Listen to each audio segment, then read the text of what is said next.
Ayan guys, papunta na tayo sa isang wholesaler. Bigay natin bayad.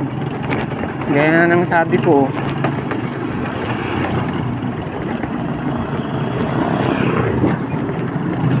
sa walang puhunan.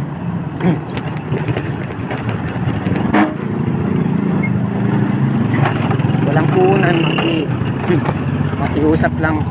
Makiusap ka lang, pwede ka nang mag-start ng negosyo mo. Kung meron kang tricycle, kung meron kang garong, kaya kung wala kang ginagawa, parang libangan mo lang kung okay sa'yo, kaibigan.